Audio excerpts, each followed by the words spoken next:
Hello students, welcome to my YouTube channel Maths Vidya Classes. I am DK Mehta. आज हम class 12 का vector का exercise 10.2 का question number 1 to 19 तक solve करेंगे. ठीक है, तो सबसे पहला क्वेश्चन है 1. Compute the magnitude of the following vectors. हमारा वेक्टर से तीन vector A, B and C. A is equal to I plus J plus K, B is equal to 2I minus 7J minus 3K and C 1 by root 3I plus 1 by root 3J minus 1 by root 3K. किसी भी vector, अगर कोई भी vector आपको given हो तो उसका magnitude कैसे निकालते? जो भी आपका कंपोनेंट हो ना, तो उसका I का कोफिशिएंट है स्केलर कोफिशिएंट, और J का स्केलर कोफिशिएंट और K का स्केलर कोफिशिएंट, दैट मीन्स कि एक्स वाई जेड, उसका क्या करते हैं under root x square plus y square plus z square, ऐसा निकालते हैं मैग्नीट्यूड. ठीक है, तो सबसे पहला वेक्टर ए है आई प्लस जे प्लस के. तो इसका आप देख रहे हो कि आई का कोफिशिएंट 1, जे का कोफिशिएंट 1 एंड के का कोफिशिएंट 1. तो इस तरीके से हम क्या निकालेंगे? Under root 1 square plus 1 square plus 1 square equal to root 3 हो जाएगा. एंड बी का उसी तरीके से आप सोल्व करोगे, अंडर रूट 2 माइनस 7, ठीक है, माइनस रूट 3 का स्क्वायर करेंगे तो आएगा हमारा अंडर रूट 16. क्या आएगा? अंडर रूट 16 आएगा. ठीक है, उसी तरीके से हम क्या करेंगे? सी निकालेंगे. ठीक है, सी वेक्टर का हम निकालेंगे, तो इसको क्या करेंगे? 1 बाई रूट 3 का स्क्वायर, 1 बाई रूट 3 का whole square plus minus 1 by root 3 का होल स्क्वायर. इसको जब सॉल्व करेंगे हम तो इसका क्या आ जाएगा? वैल्यू सॉल्व करेंगे तो आ जाएगा 1.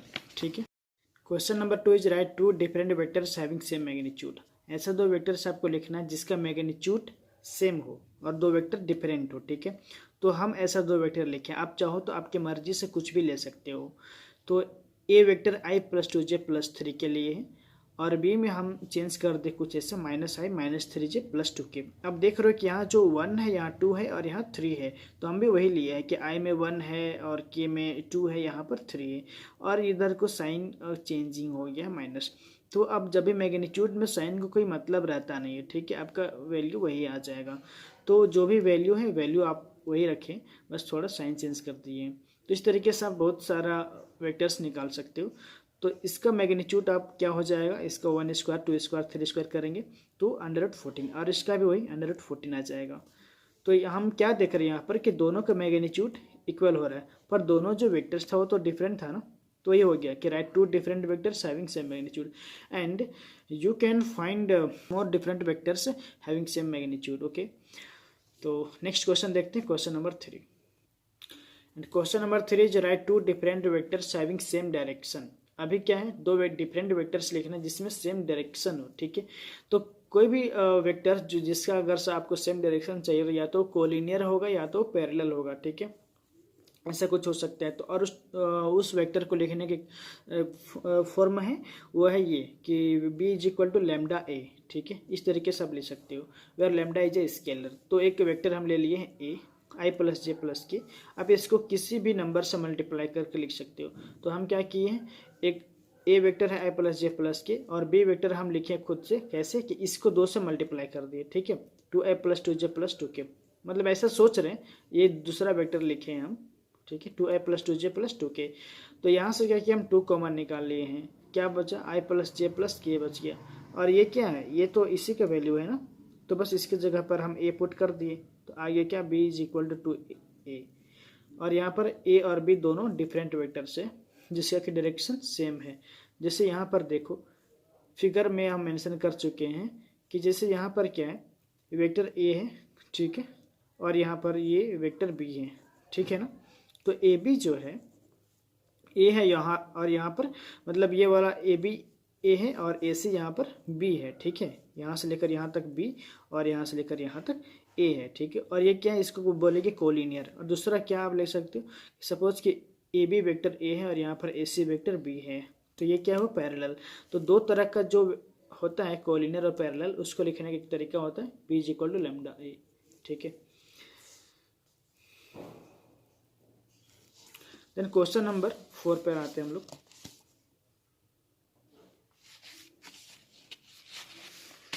Question number 4 is find the values of x and y so that the vectors 2i plus 3j and xi plus yj are equal.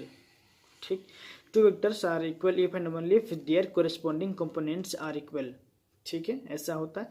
तो A is equal to this and B is equal to this, दोनों equal कब हो जाएगा, A and B will be equal if and only if 2 is equal to X and 3 is equal to Y, मतलब जब 2 x के बराबर हो और 3 वाई के बराबर हो तभी ऐसा हो सकता है कि दोनों वेक्टर इक्वल हो, ठीक। नेक्स्ट क्वेश्चन पर आते हैं, question number 5। Question number 5 is find the scalar and vector components of the vectors with initial point 21 and terminal point -57। दो पॉइंट है p21 and q-57, ठीक है। तो let the 2 points be this and इसका position vector हम OP consider किए हैं और q पॉइंट का पोजीशन वेक्टर OQ कंसिडर किए हैं। आपको क्या फाइंड करना है कि दो वेक्टर्स को अब क्या फाइंड करना है कि find the scalar and vector components of the vectors with initial points of this and terminal point, देखिए, ठीक है। तो दोनों पॉइंट्स का जो वेक्टर्स होगा ना उसका आपको स्केलर और वेक्टर कंपोनेंट फाइंड करना है। तो हम क्या किए कि इसका OP और इसका OQ हो गया, दोनों पॉइंट का हमको वेक्टर फाइंड करना है। तो क्या हो जाएगा PQ, ठीक है, यहाँ से ये P हुआ और ये Q, तो PQ आपको फाइंड करना है। PQ कैसे निकलेगा, OQ माइनस OP करके, OQ माइनस OP करेंगे ना तो -5 और -2 क्या हो जाएगा, -7 हो जाएगा, और यहाँ पर 7 - 1 6 हो जाएगा। तो स्केलर कंपोनेंट हो जाएगा हमारा -7 और 6 हो जाएगा, ठीक है।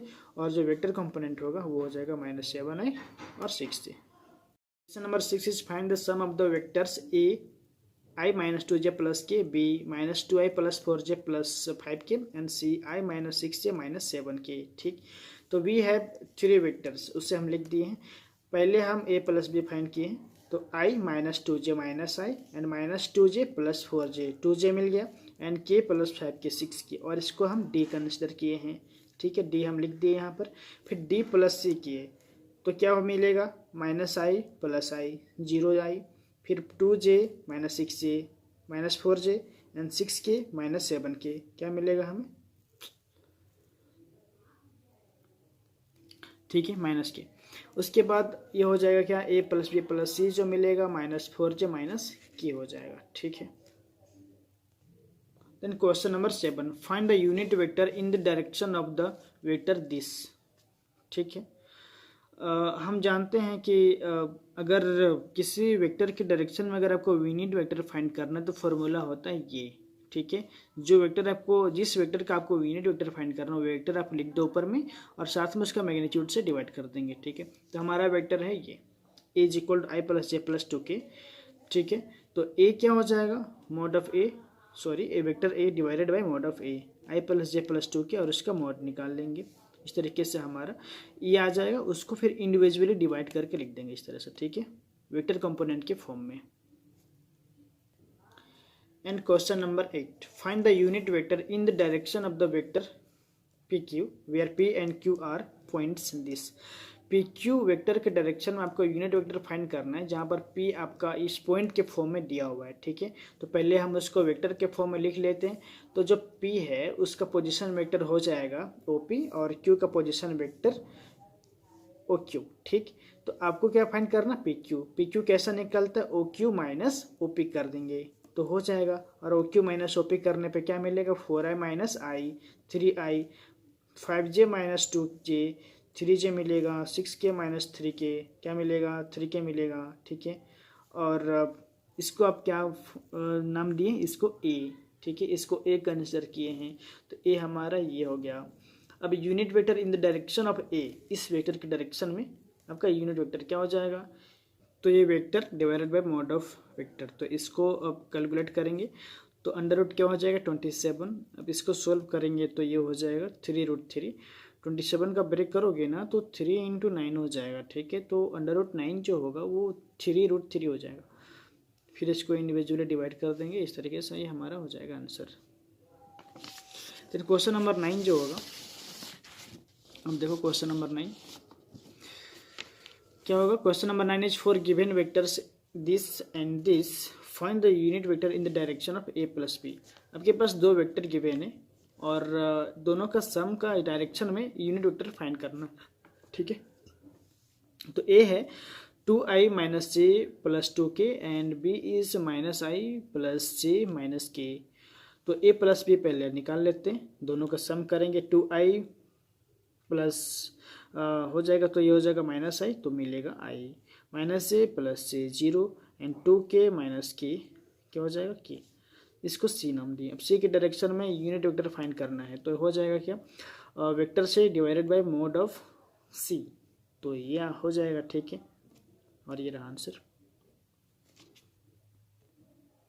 Question number 10, find a vector in the direction of vectors 5i minus C plus 2k which has magnitude 8। ठीक है, तो ऐसा वेक्टर तो ये जो वेक्टर गिवन है उसके डायरेक्शन में आपको एक वेक्टर फाइंड करना है जिसका मैग्नीट्यूड 8 हो। ठीक है, तो हम उससे पहले क्या करेंगे, इस वेक्टर के डायरेक्शन में हम एक यूनिट वेक्टर फाइंड करेंगे।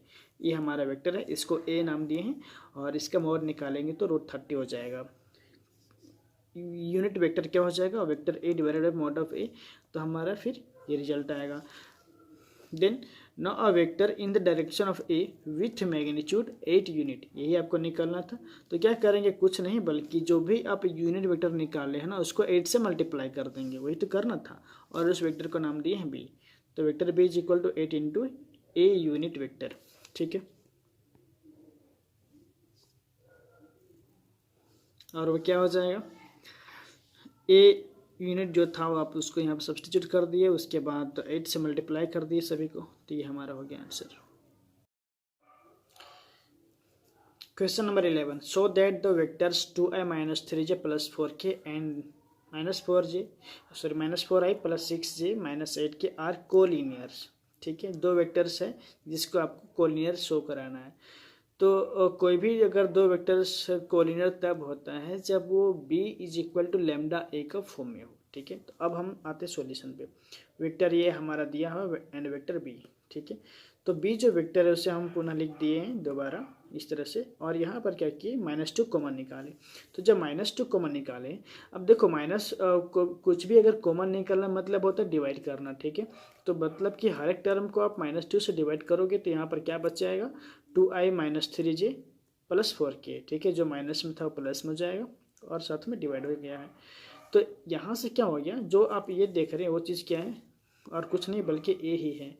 तो इसके बदले हम क्या लिख दिए, -2a and which is in the form of b is equal to lambda A where lambda is equal to -2, hence the given vectors are collinear. ठीक है,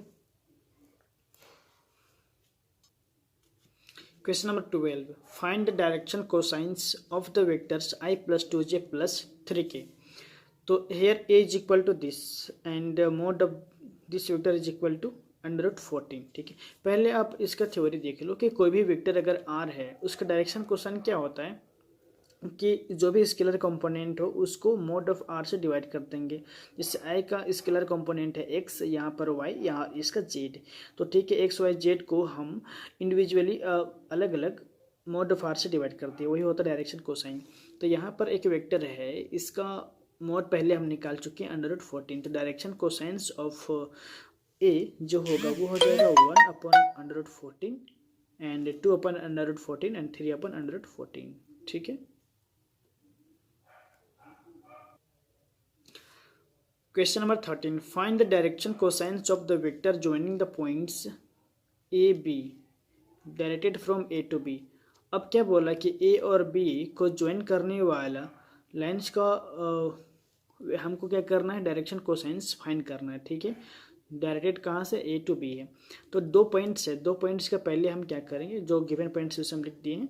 now position vectors of A and B are O A. एक points का position vector हो जाएगा ओ ए, इसको हम इस क्या हो जाएगा, ये i plus 2j minus 3k हो जाएगा। एंड b का पोजीशन वेक्टर क्या होगा, -i minus 2j and k। ठीक है, ये होगा।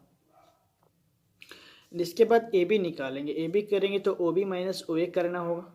ठीक है, इस तरीके से आप ओ बी लिखेंगे और यहाँ पर ओ ए, दोनों को सोल्व करेंगे तो आपका रिजल्ट आएगा -2i minus 4j plus 4k।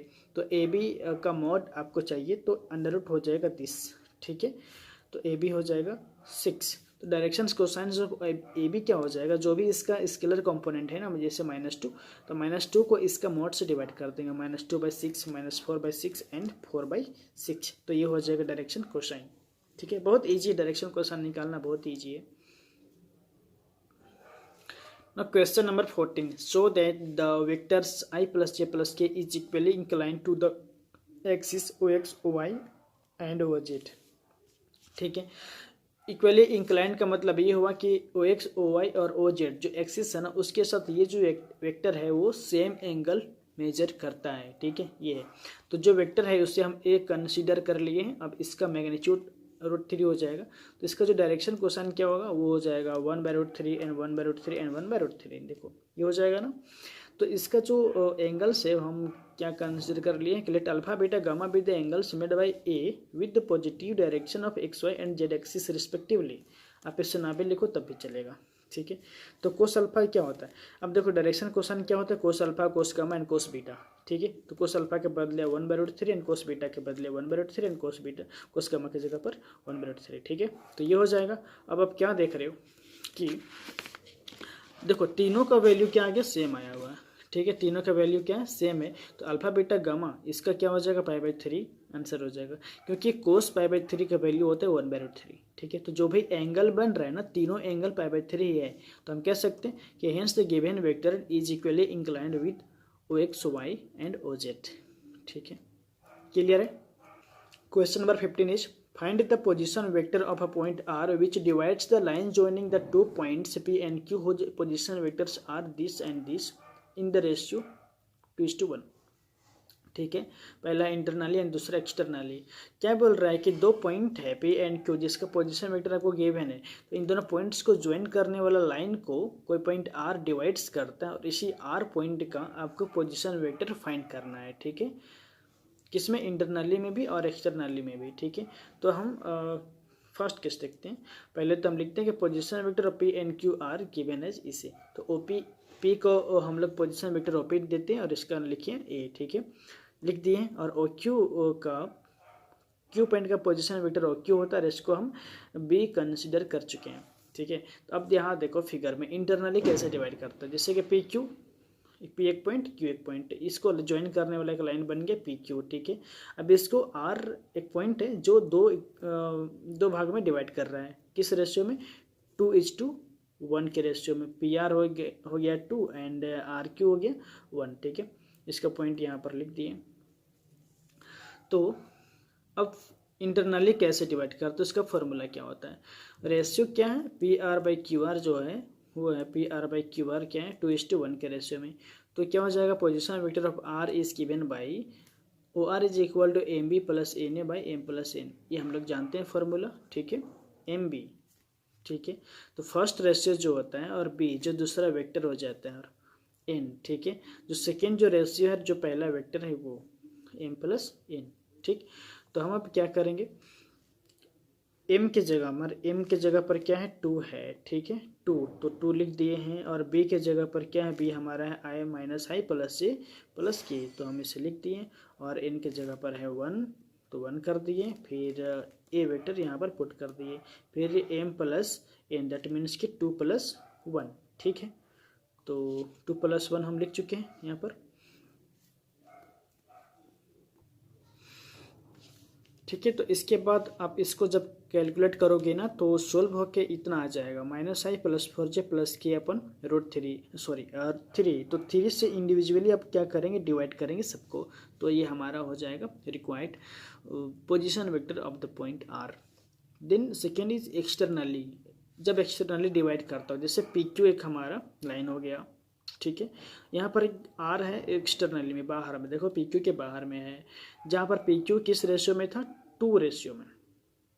ठीक है, पी क्यू है वो 2 रेशियो में है और जो हमारा पी आर जो होगा ना वो 1 रेशियो में होगा। सॉरी,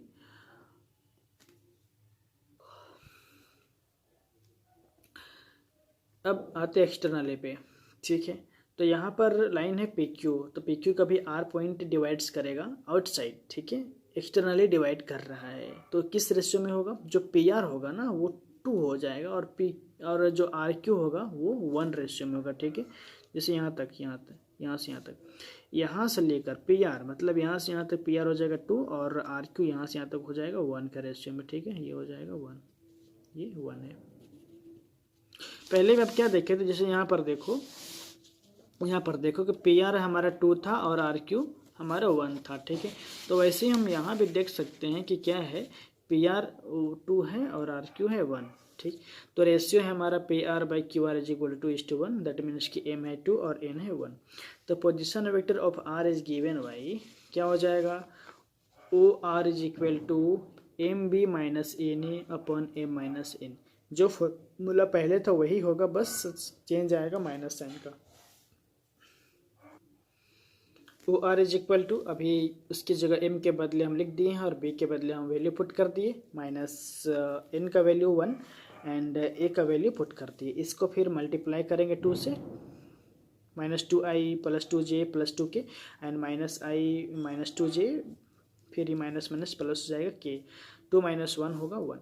तो इस तरीके से इसको सॉल्व करेंगे तो हमारा आएगा ओ आर -3i + 3k, और ये रहा हमारा answer.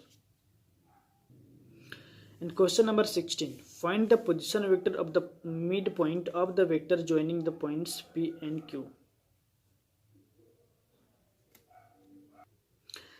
Question number 16. Find the position vector of the midpoint of the vector joining the points P 2 3 4 and Q 4 1 -2. इसमें क्या बोल रहा है कि दो पॉइंट है P एंड Q, उस पॉइंट को ज्वाइन करने वाला लाइन का जो मिड पॉइंट होगा ना, उसका पोजीशन वेक्टर आपको फाइंड करना है, ठीक है। तो सबसे पहले हम यहाँ फिगर देखते हैं कि P और Q दो पॉइंट है, दो पॉइंट को लाइन ज्वाइन किया P Q। अब इसको R जो है वो मिड पॉइंट पे है, दैट मीन्स ये P Q को दो इक्वल पार्ट में डिवाइड कर रहा है, ठीक है। किस रेशियो में होगा, जो भी रेशियो में होगा 1:1 2:1, तो इस तरीके से हो सकता है, ठीक है। तो जो भी आएगा ना बराबर होगा, ठीक।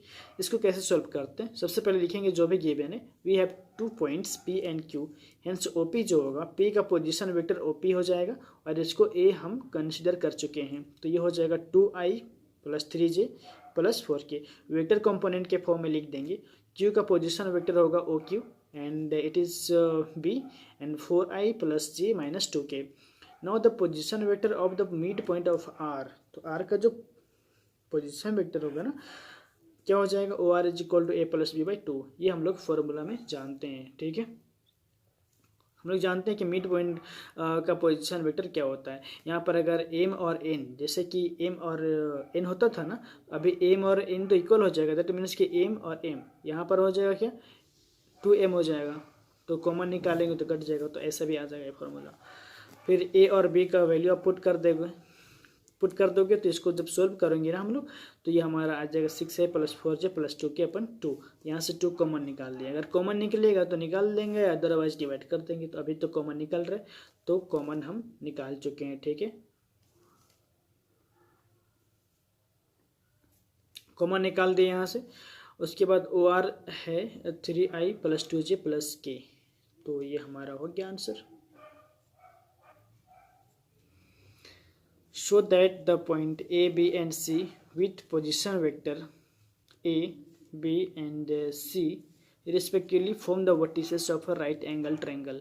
3 वेक्टर आपको दिया हुआ, तीनों का पोजीशन वेक्टर भी गिवन है, ठीक है। 3 पॉइंट्स है जो कि वर्टिसेस है एक ट्रायंगल का, जिसका पोजीशन वेक्टर आपको गिवन है। तो आपको बोला है कि this vertices are the vertices of right angle triangle का, ठीक है। आपको दिखाना है, शो करना है कि वो जो वर्टिसेस है ना वो राइट एंगल ट्रायंगल का वर्टिसेस है। तो position vector of A B and C are जो भी है उसे हम लिख दिए क्या, O A is equal to A B C लिखा है ना, तो ए का ओ ए लिखिए और बी का ओ बी लिखती है और सी का ओ सी लिखती है, ठीक है। एक ट्रायंगल है, ट्रायंगल हम लोग जानते हैं भाई पाइथागोरस थ्योरम से, ये हम रफली स्केच किए हैं, ठीक है। ए बी सी एक ट्रायंगल है जिसमें पाइथागोरस थ्योरम से होता है क्या है कि AC के square is equal to AB square plus BC square, hypotenuse square equal to perpendicular square plus BC square, ठीक है। तो अब हम वही कुछ करने वाले हैं। तो सबसे पहले हमको क्या निकालना पड़ेगा, AB निकालेंगे, BC निकालेंगे और CA निकालेंगे, ठीक है। उसके बाद देखेंगे कि क्या होता है। तो AB हम निकाल चुके हैं, तो AB कैसे निकलता है, OB - OA निकलता है। तो OB - OA करेंगे तो -i + 3j + 5k हो जाएगा, ठीक है। आप इसे सोल्व करेंगे, OB - OA करेंगे ना, तो यहाँ से जाएंगे OB ये हुआ और OA कौन सा हुआ, ये हुआ, ठीक है। तो 2i - 3i तो हो जाएगा -i, फिर -j और ये माइनस, तो माइनस माइनस मिल के प्लस, तो -j + 4j 3j हो जाएगा, देन k और ये +4k तो हो जाएगा ये 5k, ठीक है। तो इस तरीके से कैलकुलेट करेंगे तो हमारा ए बी इतना आ जाएगा, बी सी दिस आ जाएगा, एंड सी ए इतना आ जाएगा। ठीक है, अब हमें क्या करना है कि इसका मॉड निकालना है। मॉड निकालने के लिए क्या करते हैं, अंडर रूट करते हैं ना। तो अभी हम एक साथ मॉड कर रहे हैं और इसको स्क्वायर भी कर दे रहे हैं, तो जो रूट रहता है तो वो रूट हट जाएगा। ओके, तो अब क्या होगा कि इसका हम लोग क्या हो जाएगा, स्केलर कंपोनेंट का स्क्वायर, दैट मीन्स कि -1 का स्क्वायर, 3 का स्क्वायर, 5 का स्क्वायर, ये हो जाएगा 35। BC मॉड का स्क्वायर करेंगे। ठीक है, तो ये हमारा होगा -1 स्क्वायर, -2 स्क्वायर प्लस -6 का स्क्वायर। इसको हम कैलकुलेट करेंगे तो हमारा आएगा 41। देन जो लास्ट है वो क्या हो जाएगा हमारा सी ए वेक्टर का मैग्नीट्यूड का स्क्वायर करेंगे, तो ये हो जाएगा क्या, 2 स्क्वायर -1 स्क्वायर प्लस 1 का स्क्वायर। ठीक है, तो ये हो जाएगा 6। ओके, अब हम क्या देख रहे हो, देखो एक बात कि 35 और 6 को अगर ऐड करते हो तो किसके बराबर होता है, 41। दैट मीन्स कि ए बी स्क्वायर और सी ए स्क्वायर को अगर आप ऐड करेंगे तो क्या मिलेगा, बी सी स्क्वायर। ध्यान दो कि ए बी स्क्वायर और सी ए स्क्वायर को ऐड करने पे क्या मिल रहा है, बी सी स्क्वायर मिल रहा है। ठीक है, ओके, तो here we can see that A B square plus C A square is equal to B C square. ठीक है, और हम पाइथागोरस थ्योरम से जानते हैं कि किसी भी एक स्क्वायर, एक साइड के स्क्वायर अगर दो साइड के स्क्वायर का सम हो जाता है तो वो पाइथागोरस थ्योरम हो जाएगा। ठीक है, और वो क्या होगा, राइट एंगल ट्रायंगल हो जाएगा। यहाँ पर देखो, यहाँ पर कॉमन है क्या, ए। ठीक है, तो ए और ए बनाएगा राइट एंगल ट्रायंगल पे, ये राइट एंगल फॉर्म करेगा, तो हमारा जो ट्रायंगल का नाम होगा वो हो जाएगा सी ए बी। अब आप देखो कि जो बी सी है क्या, हाइपोटेनस, तो hypotenuse square is equal to A C square plus B C square, यही तो है। Hence the given points form the vertices of right angle triangle. ठीक है, राइट एंगल एट ए पर राइट एंगल है। क्वेश्चन नंबर 18 जो कि MCQ है। ठीक है, in a triangle ABC which of the following is not true, कौन सा ट्रू नहीं है। ट्रायंगल लॉ के अकॉर्डिंग हम लोग जानते हैं, जैसे कि ये इसका डायरेक्शन ये है और ये है। ठीक है, ए बी और बी सी इधर से इधर जा रहा है, और इसका जस्ट, ठीक है ना। अब इसका अपोजिट में एक और है डायरेक्शन, इसका डायरेक्शन इधर है, इसका डायरेक्शन इधर है। ठीक है, ये इधर जा रहा है और ये डायरेक्शन इधर आ रहा है, तो अपोजिट में डायरेक्शन है, तो दोनों का सम इसके बराबर हो जाएगा। यहाँ पर क्या हो जाएगा, दिस प्लस दिस, ये वाला। अब देखते हैं ट्रायंगल लॉ के अकॉर्डिंग हमारे पास 4 ऑप्शन है, A B plus B C plus C A B plus B C minus A C, A B plus B C minus C equal to 0 and A B minus C B plus C equal to 0।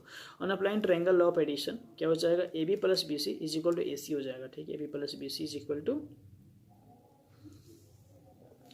On applying the triangle law of addition क्या हो जाएगा, A B plus B C plus C plus A C is equal to,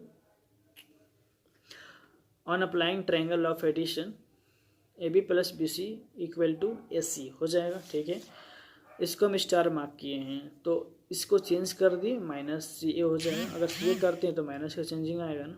ठीक है, इसके बाद हम इसे left से लेके चले तो A B plus B C plus C हो जाएगा, जो कि हमारा ऑप्शन 1 है। तो ऑप्शन 1 जो लिखा हुआ है ना वो स्टेटमेंट सही है। ठीक है, तो हमें क्या करना है कि जो सही नहीं है उसे टिक लगाना है। तो ये तो हमारा 1 सही है ना, स्टेटमेंट सही है। ठीक है, अब आते हैं हम बी पर। ठीक है, तो फ्रॉम 1 से हम क्या कर सकते हैं कि A B plus B C minus A C. ठीक है, यहाँ से देखो कि ये है सी ए है ना, तो हम इसे क्या कर दिए, माइनस ए सी कर दिए इक्वल टू 0, तो हमारा बी ऑप्शन भी करेक्ट है। अब हम आते हैं फ्रॉम 1 से कि फ्रॉम 1 से जो यहाँ पर है, ठीक है, हम क्या लिख सकते हैं, A B minus C B plus C is equal to 0। जो बी सी है ना यहाँ पर उसको एक्सचेंज कर दिया तो सी बी हो जाएगा, अगर सी बी होगा तो माइनस का चेंज आ जाएगा। ठीक है, and hence D is correct. तो वो तीनों जो देखे हैं वो सही है। अब ऑप्शन सी की बारी है। फ्रॉम ऑप्शन सी क्या है कि A B plus B C minus C ये है इक्वल टू 0 लिखा हुआ है, तो ये 0 नहीं होगा, ये गलत लिखा हुआ है, तो हम पहले कट कर दिए। तो प्रूफ करेंगे ना उसका कि अगर चलो इक्वल टू अगर 0 हो भी जाता है, ठीक है, तो A B plus B C equal to C हो जाएगा। और हम अभी क्या देख चुके हैं, जैसे हम अभी देख चुके हैं ना कि यहाँ पर कहाँ पर, यहाँ पर ठीक है, यहाँ पर देखो A B plus B C is equal to A C ये है। और यहाँ पर हम क्या देख रहे हैं, यहाँ पर हम ये देख रहे हैं कि A B plus B C is equal to C A है। तो इसको डबल स्टार, तो from star and double star क्या हो जाएगा, ए सी इक्वल टू सी ए। तो इसको हम लेफ्ट साइड लेके चले आए तो हो जाएगा माइनस सी ए, ठीक है। तो इसको चेंज करेंगे तो प्लस ए सी हो जाएगा, ठीक है। तो इसको फिर अगर हम लोग ऐड करेंगे तो 2ac हो जाएगा और ac इक्वल टू 0, जो कि पॉसिबल ही नहीं है। ac का भी 0 हो सकता है क्या, अभी तो हम लोग देखें कि वेक्टर वो फॉर्म कर रहा है, ठीक है। तो हेंस ऑप्शन सी था इज नॉट ट्रू, तो is not true, hence C is correct, C option is correct, ठीक है। ये रहा क्वेश्चन नंबर 19, इफ a and b are two collinear vector then which of the following are incorrect. बोल रहा है क्या कि a और b दो कोलिनियर वेक्टर है, ठीक है। तो कौन सा इनकरेक्ट स्टेटमेंट, कौन सा इनकरेक्ट है वो दिखाना है। तो ऑप्शन ए आप देख लो कि b is equal to lambda A for some scalar a है, लेमडा है, और a is equal to plus minus b है।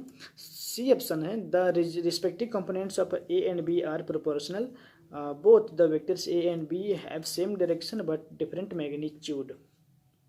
डायरेक्शन सेम है बट मैग्नीट्यूड डिफरेंट है, ये बोल रहा है, ठीक है। तो अब इन चारों में से देखना है कौन सा स्टेटमेंट ट्रू फॉल्स है, ये स्टेटमेंट कौन सा फॉल्स है उसे हमें चूज करना है।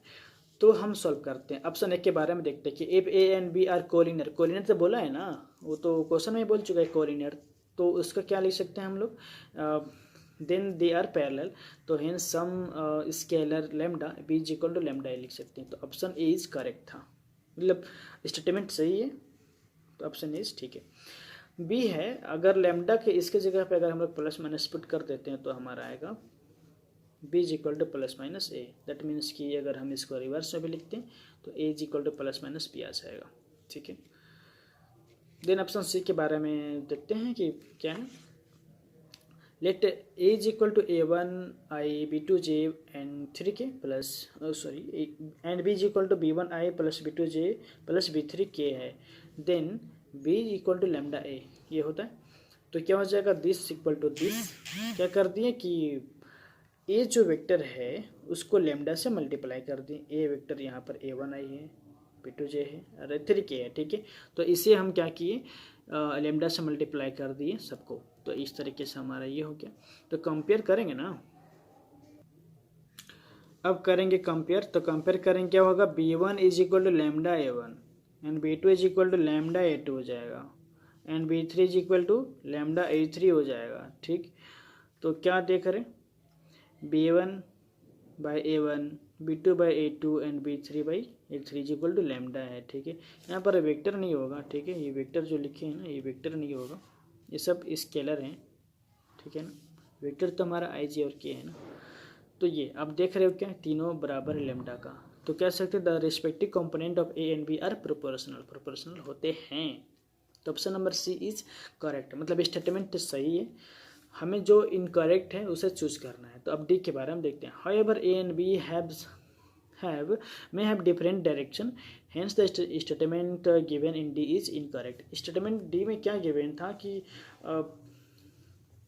Same direction but different magnitude का जैसा था, क्या था ऑप्शन नंबर डी, हम देखे लेते हैं क्या है, both the vectors A and B have same direction but different magnitude, ऐसा कुछ था, ठीक है ना। लेकिन हम क्या देख रहे हैं कि अगर दो वेक्टर्स अगर आपके पास है तो दोनों वेक्टर्स आपका डिफरेंट भी हो सकता है, डायरेक्शन डिफरेंट हो सकता है, तो डी इज इनकरेक्ट ऑप्शन था। तो जो हमारा आंसर होगा वो डी हो जाएगा, ठीक है। इस तरीके से स्टूडेंट्स ये पूरा सॉल्यूशन 10.2 का कंप्लीट होता है, और आगे का 10.3 और बाकी सभी चैप्टर्स का सॉल्यूशन देखने के लिए चैनल को सब्सक्राइब जरूर कर लो, ताकि आने वाले वीडियोज़ का नोटिफिकेशन आप तक जल्द से जल्द पहुंच सके, और आप लोग देखो और उसे लाइक भी किया करो, ताकि इससे मुझे मोटिवेशन मिलता रहे और मैं वीडियो बनाता रहूं। Thank you.